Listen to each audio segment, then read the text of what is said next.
Investiga, descubre, transforma el saber. Con microbios al frente vamos a crecer. Enfermedades infecciosas vamos a entender. Semillero desea ciencia con poder. Desde el aula al laboratorio, con pasión y con rigor, exploramos los microbios, su impacto y su valor. Con preguntas y evidencia buscamos la verdad. El semillero investiga por la salud y la equidad. Semillero de SEGA, ciencia que ilumina, conocimiento que salva, pasión que nos anima.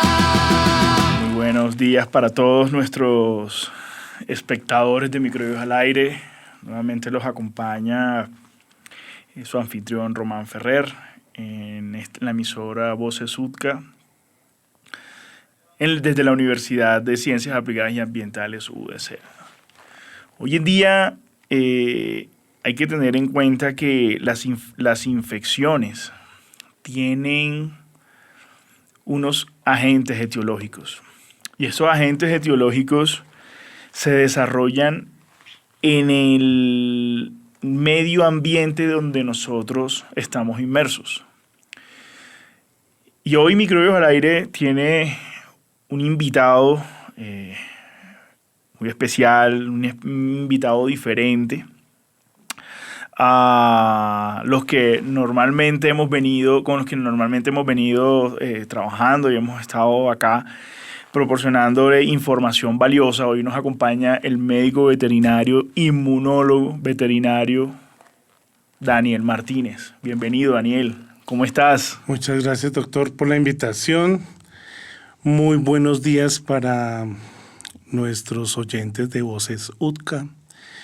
Es un placer estar aquí haciendo una conversación amena sobre algo que a todos nos interesa, que son las zoonosis. Gracias por la invitación. Espero estar muchas veces.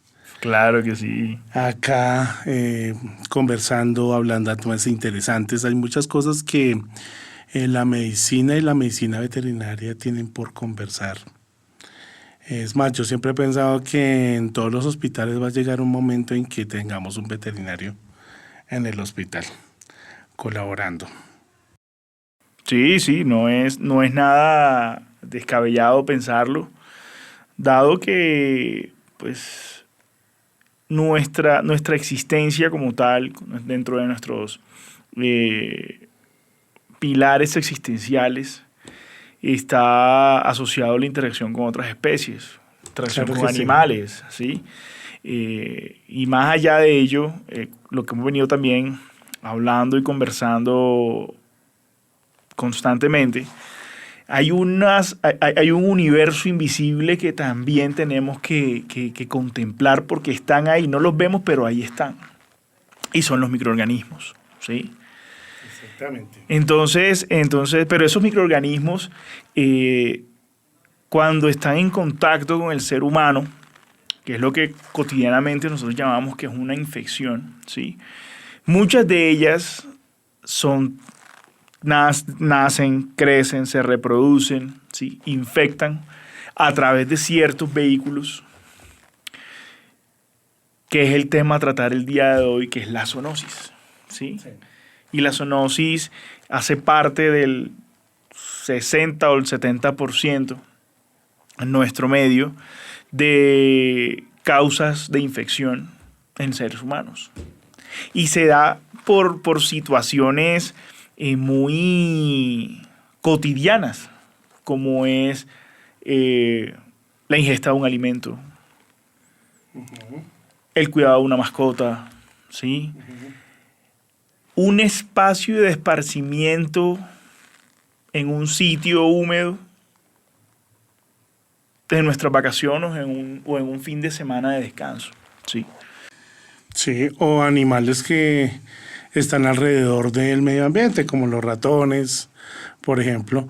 O de pronto estamos acá en la UTCA, es Bogotá, entonces de pronto no pensamos, claro que tenemos UTCA Cartagena, que en el mar también hay especies que pueden contaminar el agua, el hecho de que los individuos estén estudiando el mar, ¿sí? Hace que muchos microorganismos también contaminan al hombre. El hecho de que sí consumimos peces marinos también, no solo peces de agua dulce, y el hecho de que sí debe haber animales que son domésticos, como el perro y el gato, que son también jaurías, que son salvajes, y gatos que son domésticos, pero que son salvajes. Entonces eso hace que lógicamente esos animales pasen por el lugar de vivienda de nosotros o toquen el agua que nosotros vamos a consumir. Uh-huh. Entonces eso hace que obviamente todo el tiempo estemos en, digamos, una susceptibilidad a contaminarnos con enfermedades zoonóticas. Y otra cosa es que humanizamos las mascotas. Entonces dormimos con ellas, las besamos, compartimos cubiertos muchas veces. No nos damos cuenta que pues ellos están transmitiendo enfermedades como parásitos, como bacterias. Mis estudiantes precisamente muchas veces en el laboratorio les digo, bueno, van a traer una muestra suya y la muestra de su perro o su gato y vamos a examinar al microscopio a ver qué pasa y encuentran que tiene los mismos parásitos. Eso es algo muy interesante y tú dijiste es algo muy, muy, muy importante, Dani, el tema de esa convivencia con las mascotas. Sí, ¿por qué? Porque de alguna u otra forma las mascotas tienen como hospedero, ¿sí?, una morfología similar, más no igual. Lógicamente, pues hay principios anatómicos, fisiológicos. Sí, que es un mamífero que pertenecemos como a un grupo selecto de la naturaleza, ¿sí? Pero la morfología es diferente, por ende, los líquidos corporales tienen un pH diferente al de nosotros, tienen condiciones biológicas diferentes al ser humano. ¿Sí? Sí, pero fisiológicamente somos similares. Sí, somos similares. Ello no implica que si a mí me da una gripa, mi perro no le da una gripa, ¿sí? Pero ¿cómo es esa interacción? Sí, lo que hablas es influenza. Digamos que en el caso viral, por ejemplo, cambian muchos receptores que necesitan los virus. Entonces yo puedo decir, bueno, pero un ejemplo, porque la peste porcina que está en un animal, ¿por qué no me da a mí? Y eso sucede porque en mis células hay receptores absolutamente diferentes. Pero otros receptores sí los compartimos. Por ejemplo, en el caso de leishmaniasis. De leishmaniasis, claro. ¿Sí? Entonces, en el caso de leishmaniasis, convivo con el perro, que precisamente me dio curiosidad en unos días que estuve estudiando, y tú que eres de Barranquilla, pues en el Atlántico, no, están casi libres de leishmania, pero alrededor de la costa atlántica sí hay, en Bogotá no, ¿sí?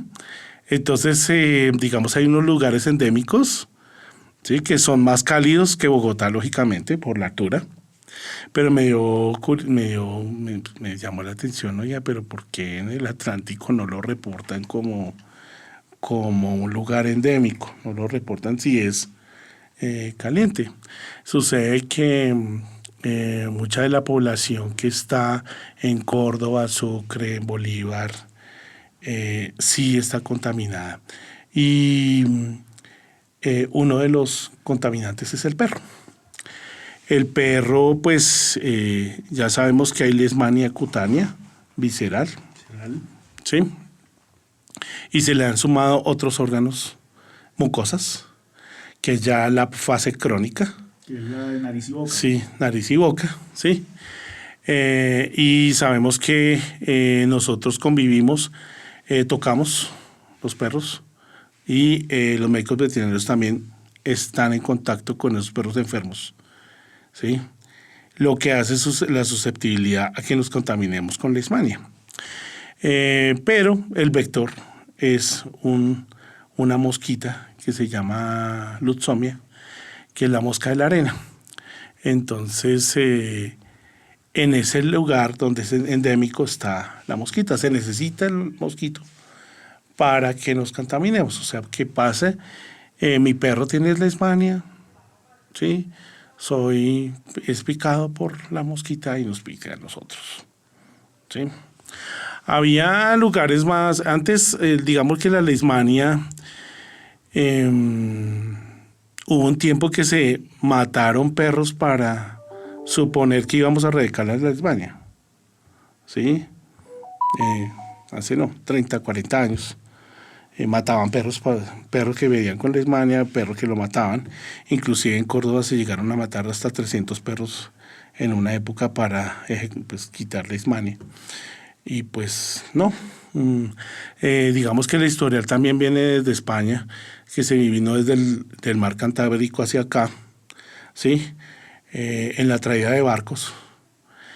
Llegaban así por la costa atlántica y que esas supuestamente traían las mosquitas, hasta que pues obviamente inicialmente era que los soldados que estaban en selva y en los soldados se contaminaban con leishmania. Ahora no, ahora en la ciudad también hay leishmania.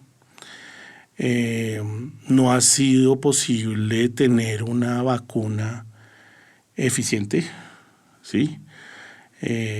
Porque hay muchos serotipos, ¿sí?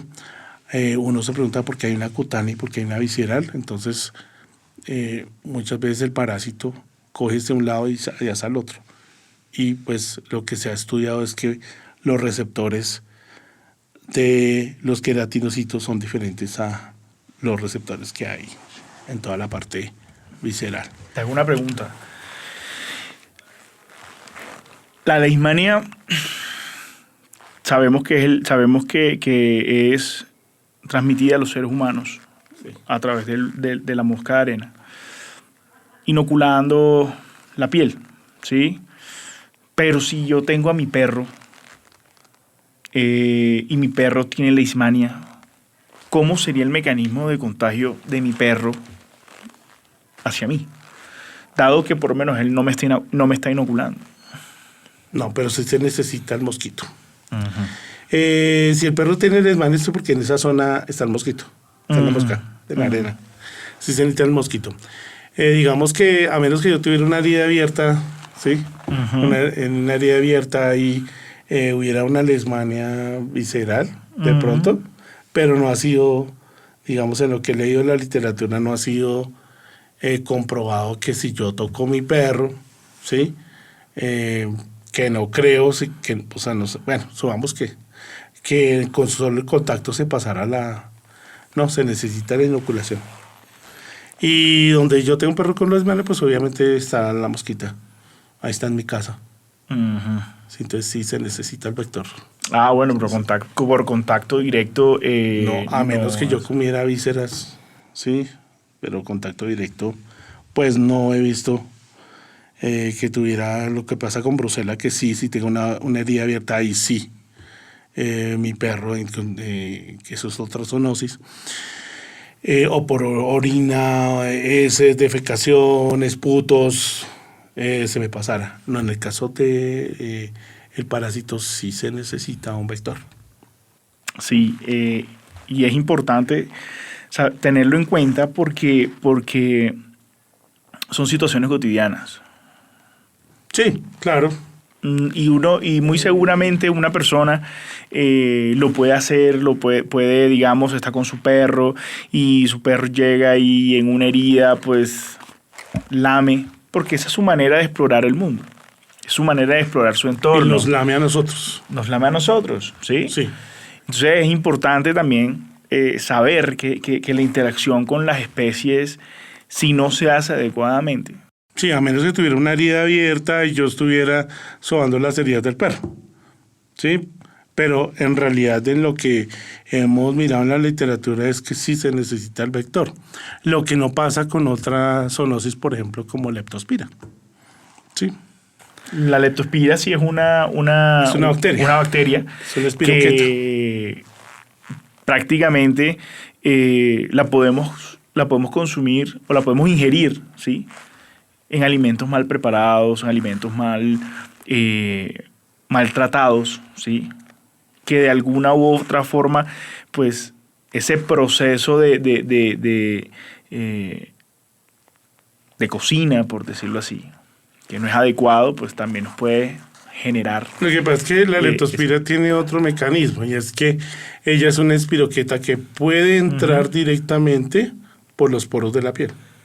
Okay. Y por eso se llama la enfermedad de los arroceros, la enfermedad japonesa. ¿Por qué? Porque en Japón se cultiva el arroz, ¿sí? Y acá pues tenemos arroz huila. Entonces, el arroz del Tolima, de Diana y Quesada, bueno, esos arroces. Entonces, si usted ve la región de Armero, que es supremamente, y la región de Huila y todas esas regiones donde se cultiva el arroz no se puede cultivar con botas, toca descalzo. ¿Sí? Entonces, al cultivarse descalzo y el agua estar, tú sabes que el arroz crece en pantanos. Claro. Entonces, al crecer en pantanos, crea un ambiente microanaerobio, lo que hace que la leptospira pueda surgir allí. ¿Y cómo puede surgir? Porque el ratón la trae y en su orina lo deposita en las aguas. Entonces llueve, las aguas se diseminan y están todas las aguas. Se le dice también la enfermedad de los triatonistas, porque el triatlón, entonces yo voy en la bicicleta, me bajo, atravieso un lago y luego me pongo a correr. Entonces, al atravesar el lago está lleno de leptospira, ¿sí? Y me puedo contaminar, lógicamente, atravesando el lago, tomando agua o a través de los poros de la piel intactos. No se necesita una herida abierta. ¿Por qué? Porque la leptospira tiene un tamaño y grosor de 0.2 micras, lo que quiere decir que pues, de 0.1 a 0.2 atraviesa cualquier poro. Y otra cosa es que es un conflicto con los dueños de perros que salen positivos. ¿El perro por qué se contamina? Pues porque el perro, cuando nosotros sacamos el perro pues, toma agua en todo lado. Y el ratón está allí. ¿Sí? Especialmente si tenemos tierra templada. Yo que pues estuve en una investigación sobre leptospira, estuve participando en la vacuna contra la leptospira colombiana, que es el Blindagan, el complejo reproductivo bovino. Entonces, mi mamá me acompañaba a ciertos experimentos. Entonces, un día le dije, bueno, vamos a coger unos ratones en el caño de Bogotá. Pues le pusimos trampas, llevamos los ratones y extrajimos el riñón y, oh sorpresa, hay leptospira. Porque nosotros pensamos que Bogotá, por no ser templado, porque la leptospira crece a 28 grados centígrados. Entonces, a partir de Fusa, ¿no? Digamos que Santander, ¿sí? Porque Boyacá es muy frío, ¿no? Sí hay. En los lagos contaminados, la leptospira se está adaptando a la temperatura. No, y el cambio climático también tiene algo que ver, porque es que si nosotros nos damos cuenta, actualmente Bogotá no es tan fría como hace unos años atrás. Entonces, lógicamente, eso altera la microbiota del entorno. Y lógicamente, pues, en Bogotá hay muchas bodegas. Por eso hablaba del aseo de los alimentos, porque muchos de estos alimentos están empacados en bodegas. Por ejemplo, los enlatados. Los enlatados, hay bodegas donde se transportan a los sitios de distribución, ¿sí?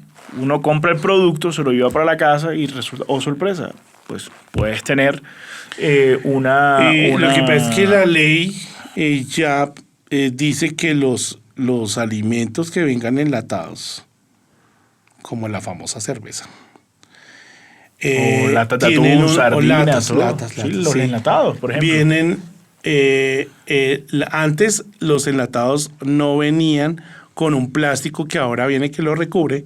Entonces, si a ti te dan un six-pack, te dan con un plastiquito que viene recubierto.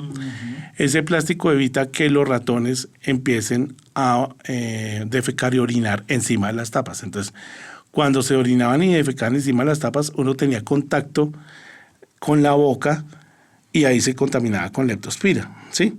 En cuanto a los derivados de la leche, es porque la vaca, al contaminarse con leptospira, recordemos que muchos de los potreros o la vaca toma agua o en las pezuñas tiene contacto con la leptospira porque el potrero no se drena bien, ¿sí? En las épocas de lluvia. La vaca se contamina o también puede ser coito, ¿sí? Entonces, como es una espiroqueta, va a torrente sanguíneo, ¿sí? Al ir a torrente sanguíneo, pasa a través de la leche. Entonces, los derivados de la leche, los cuales no son ultrapasteurizados. Entonces, por eso no se aconseja jamás ordenar leche y tomar leche. No, hay que hervir la leche, ¿sí? Hay que hacerle procesos a los derivados de la leche para evitar esas cosas. Entonces, muchas veces comemos quesos muy artesanales, que no, digamos, no tienen el debido cuidado. Entonces, hay que tener bastante cuidado con eso. También pasa ya que hablamos de los derivados de la leche y del tratamiento de los bovinos, con el Mycobacterium bovis, ¿sí?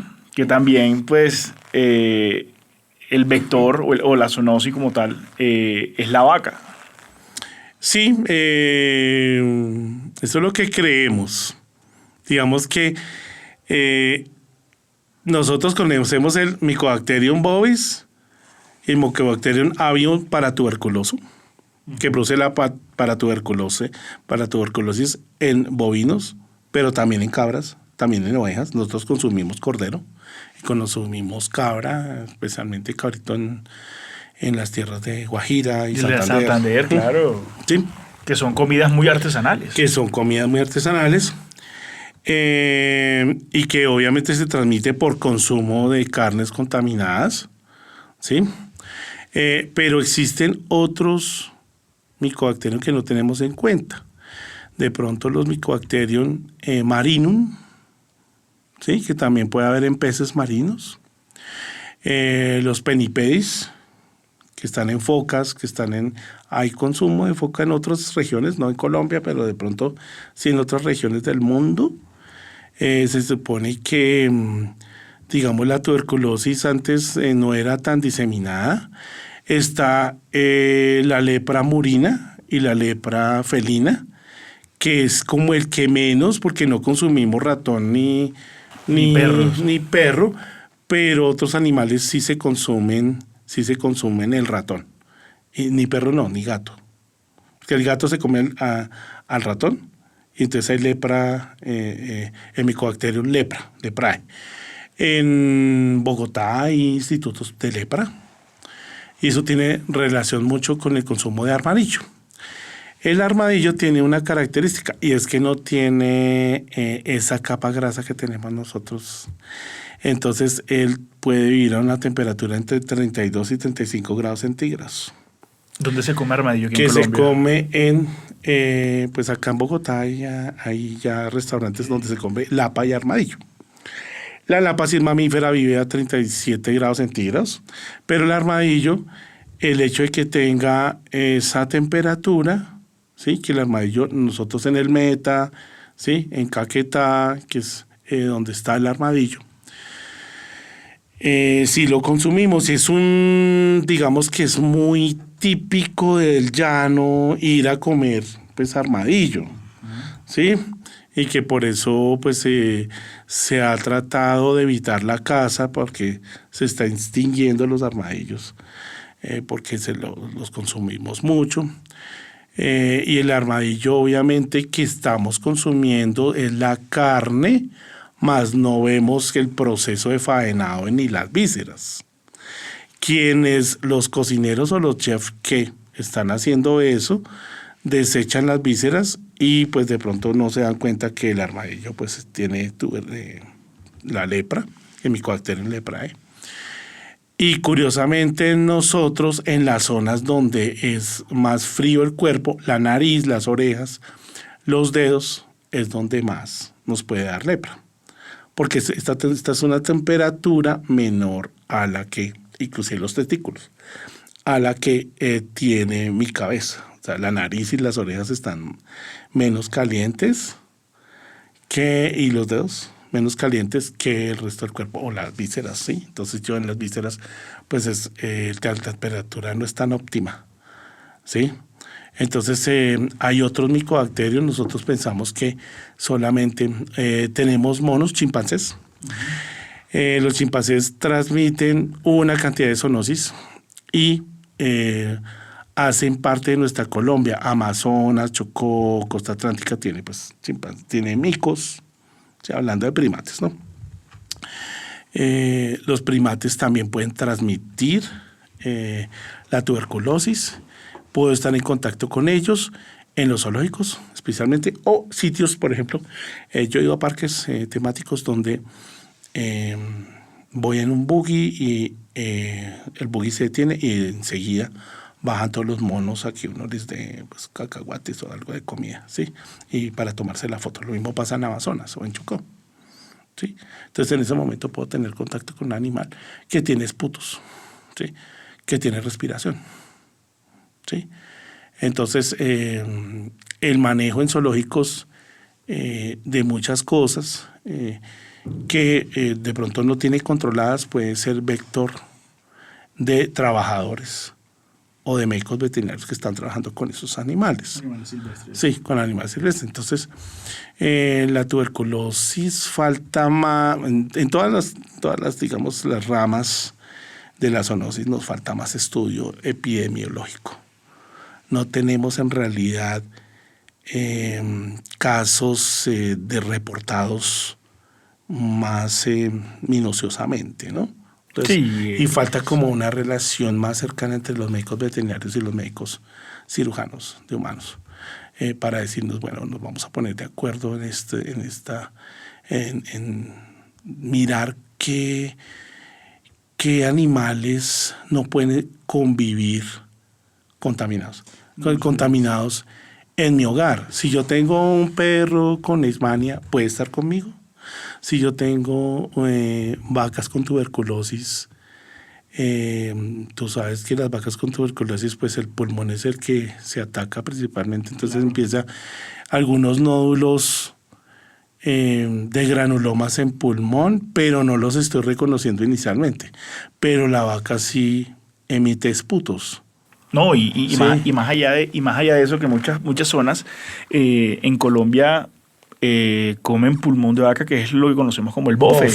Exacto, entonces... Caldo de bofe, que es delicioso. Que es delicioso. Exacto, entonces son comidas que son muy tradicionales de Colombia, de muchas regiones de Colombia, pero si no se trata adecuadamente ese alimento, pues podemos sufrir consecuencias, digamos, indeseadas, ¿no? Claro. Porque es que Colombia, como tú muy bien lo dices, doctor Daniel, Colombia es muy diversa. Tenemos una diversidad de fauna impresionante que, como te digo, un sitio, unas vacaciones programadas o un fin de semana de descanso, ¿no? Me voy para el Amazonas, voy a adentrarme con la naturaleza, y uno de pronto lo ve como muy inocente, uno de pronto lo ve como muy pues, cotidiano, ¿sí? Sí. Pero resulta que un chimpancé me puede dar me puede inocular con una, o puedo estar en contacto con la micobacteria, con micobacteria, o por lo menos sí, que me voy para la Guajira. En Exacto, ese también caso puede ser respiratorio, o puede ser por contacto, o si me voy para la Guajira, o si me voy para cualquier zona tropical de Colombia, pues puedo estar en contacto con el mosquito de la leishmaniasis. O también en zonas muy, muy tropicales, pues puede estar en contacto con los vectores, que es el Aedes aegypti, que es de dengue. ¿Sí? Y la leptospira en ese caso, por ejemplo, que se ha visto que es más por agua, por consumo de alimentos, porque trabajo en un laboratorio con leptospira, en mi caso, así que trabajé todo el tiempo. Y ya se están pensando vectores, ¿no? O sea, mosquitos que si tú tienes leptospira, pues lógicamente, y el mosquito te pica, y yo estoy al lado del mosquito, viene y me pica a mí. Y ahí nos enfermamos. Podía ser, ¿sí? Y no se tiene en cuenta de pronto aves que podrían estar presentes donde o sea, el ave ha sido picada por un mosquito y me contamina a mí porque el mosquito picó el ave y luego me picó a mí. O sea, cuando uno va a tierra caliente, pues uno es dulce porque pues, si uno es rolo o tan no porque es barranquillero. Pero yo sí soy muy dulce, entonces todos los mosquitos me van a picar, ¿sí? ¿Sí? O no tenemos en cuenta otra de las zoonosis importantes que es muy controversial junto con la leptospira y es la brucela, ¿sí? Y es en el caso, por ejemplo, de brucela canis y brucela abortus en el bovino, que es un complejo real porque en realidad cuando hay abortos en una finca pueden ser más de 17 entidades. Hay muchas más que pues, podríamos comentar en otros espacios. Y es que en el caso de brucela, por ejemplo, me ha pasado que es muy controversial que no hay una ley en realidad que diga, mira, tu perro tiene brucela, tu perro tiene leptospira. Tenemos que mandar a dormir a tu perro porque eso va a hacer daño a tu familia. Tú te puedes contaminar ¿sí? Entonces, ¿cómo voy a mandar a dormir a mi perro que lleva 7 años conmigo? Sí, que me ha sucedido. Esas son situaciones bioéticas que no están contempladas. Bueno, sí están contempladas, pero no están articuladas. No. Porque son situaciones que existen, son situaciones que pasan. Son y situaciones no nos hemos reunido los médicos y los médicos veterinarios a decir, no, es que tengo que hacer una ley. Porque si usted tiene un perro positivo, se va a contaminar. Va a ser una zoonosis, porque hay orinas, ¿sí? Y ya se comprobó que la brucela también baja por orina, ¿sí? Igual que la leptospira. La leptospira pues se amaña más en el riñón porque tiene un modo de utilizar el nitrógeno de la urea del riñón, ¿sí? Entonces, y además que se esconde allá porque el sistema inmune no va a interrumpir ninguno de su crecimiento, ¿sí? Entonces por eso le fascina el riñón. Pero ya se vio que la leptospira entonces se confunde con tuberculosis. ¿Por qué? Porque también va al pulmón. Y eso es porque va por los capilares, que va al ojo, a la cámara anterior del ojo, donde está el humor acuoso, que es rico en nutrientes, el humor acuoso es quieto, un ambiente microanaerobio, ¿sí? Que a veces confundimos con una uveitis anterior o una catarata, ¿sí? Entonces es muy controversial, ya me pasó una vez con relación a brucela y leptospira. Oiga, es que señora, usted tiene que mandar dormir a su perro porque usted tiene 2 niños. Y esos 2 niños se pueden contaminar con brucela. Le hice un consentimiento informado porque ya no quiso. A los 3 años vino con abogado y todo a decir, usted no me dijo que pues mi niño ahora tiene brucela y yo tengo brucela. ¿Sí? Sí, pero es que yo le hice un consentimiento informado. ¿Y usted disentió? Entonces ahí me puede defender, ¿sí? Porque ellos vienen detrás de la tarjeta profesional. Y lo mismo me ha pasado con leptospira. No, es que tú tienes que mandar, o sea, hay que eutanasiar el perro porque la leptospira se transmite a través de la orina, ¿sí? Y tu perro se orina en tu patio, no sé. Tú vas con el trapero, limpias el trapero. Y luego lavas el trapero. Y con las manos de una vez te contaminas. ¿Sí? Entonces sí, claro. Los niños están besando al perro, los niños están durmiendo con el perro, los niños, ¿sí? Entonces, después de que un niño se contamine con leptospira y no la sacas. Eso es una catástrofe. Sí, porque no la sacas. O sea, tú puedes bajar la cantidad con antibiótico. Lo mismo pasa con brucela y no la sacas. Con tuberculosis no la vas a sacar. Sí que ahora pues, hay unos antibióticos muy lipofílicos. ¿Qué pasa con la tuberculosis? Tiene una capa así de gruesa de lípidos que se llaman ácidos micólicos lipoarabinobanano y arabinogalactano, que no permiten que los antibióticos penetren en los granulomas, aparte que se encapsulan, ¿no? Entonces tú colocas antibióticos lipofílicos tipo imipenem, ciprofloxacina, Carbapenémicos y quinolonas. Entonces no lo vas a eliminar, ¿sí? El problema social y ético. Tengo un hermano, tengo un pariente, tengo mi papá con tuberculosis. ¿Qué hago? ¿Lo tengo en la casa? Pero ven, te hago esa pregunta, por ejemplo, ¿cuáles serían las recomendaciones para poder, digamos, mantener a mi perro con bajo riesgo, por ejemplo?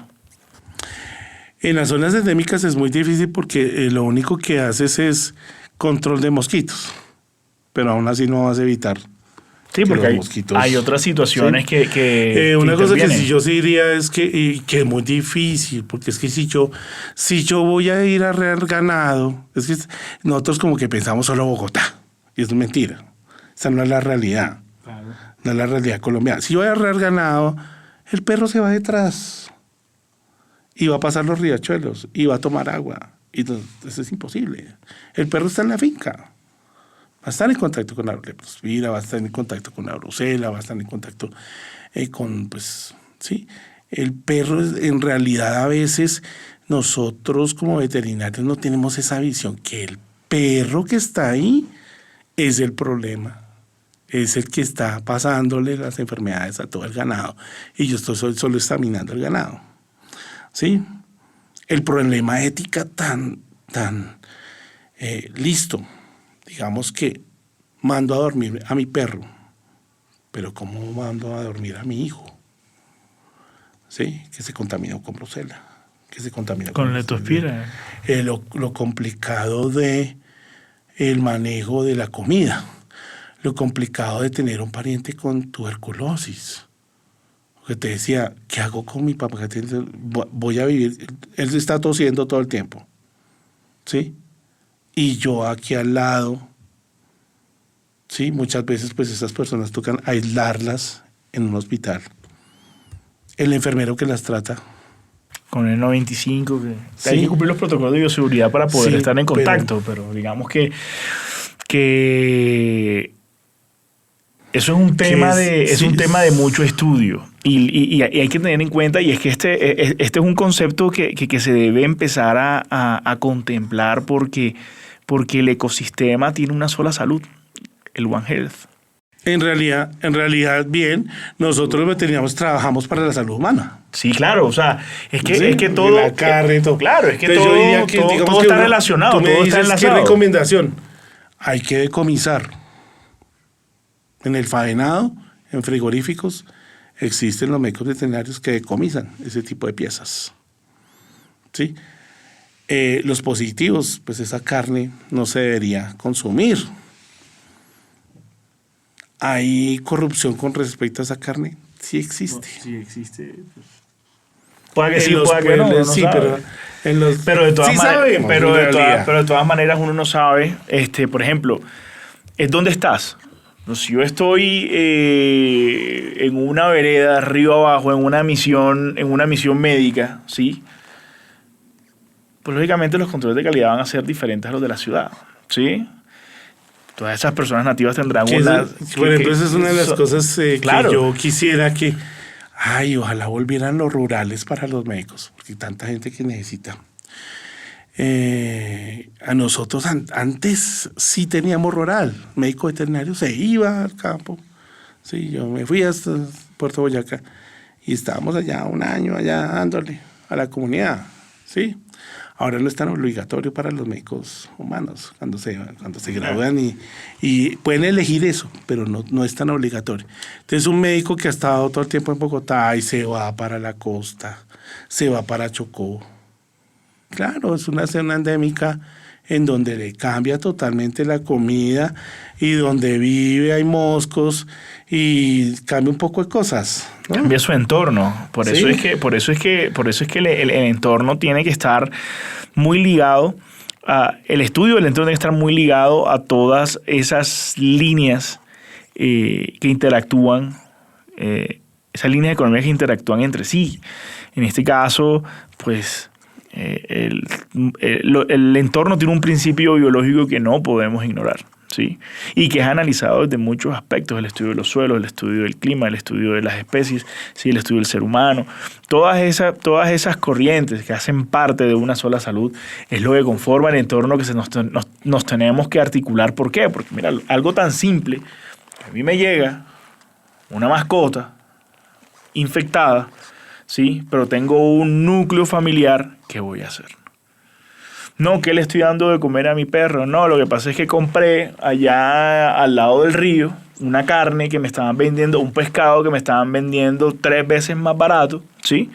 Yo llego, lo preparo, lo cocino y resulta que no está, ese pescado, esa carne no está examinada y pues me puedo exponer a tener una infección por comerme una carne contaminada. Tú vas de vacaciones, en un restaurante te dan algo que tú crees que está bien y resulta que no está bien. Entonces ahí viene la leptospira, ahí viene cosas como la tuberculosis, como que uno dice cuál es el control de calidad. Uno puede de pronto, yo he visto frigoríficos en Bogotá, pues bueno, el control es más exigente, pero ¿qué tal esos controles en pueblos donde hay mataderos así como zonas rurales, sí, digamos que no están como tan exigente y tan estandarizados en los protocolos de bioseguridad. Es difícil, hay que mirar, si estoy de vacaciones hay que mirar bien, escoger bastante, diría yo, dónde voy a comer y cómo me lo va a comer. Y el almacenamiento de los alimentos, porque es que, por ejemplo, yo he pasado también en